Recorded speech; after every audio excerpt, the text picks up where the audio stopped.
senin elinden, şaşırdım nereye gider. Gönül senin elinden, şaşırdım nereye gider. Ne de güzel çoktur, vermezlerse ben neden. Ne de güzel çoktur, vermezlerse neden. Gel gönül uslan gönül, zulmetme bana gönül. Gel gönül uslan gönül, zulmetme bana gönül. Koşa koşa yoruldum, gelme peşimden gönül. Koşa koşa yoruldum, gelme peşimden gönül.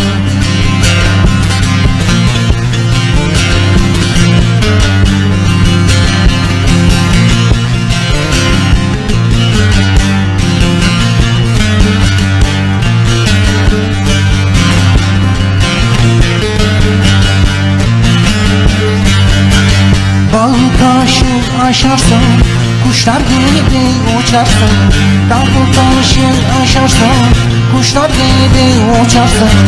Eski dert kapanmadan yeni dertler açarsın. Eski dert kapanmadan yeni dertler açarsın. Gel gönül Osman gönül, zulmetme bana gönül. Gel gönül Osman gönül, zulmetme bana gönül. Koşa koşa yoruldum, gelme peşimden gönül. Koşa koşa yoruldum, gelme peşimden gönül.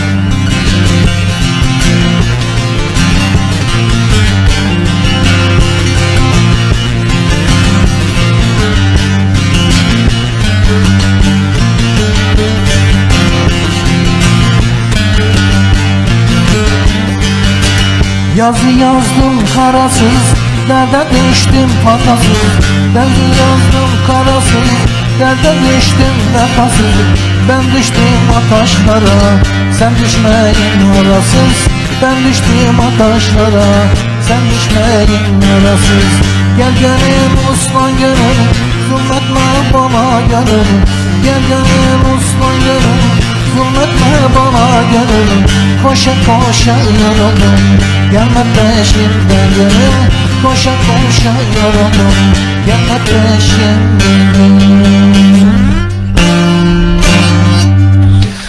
Evet Ferman Baba, biraz uzun süre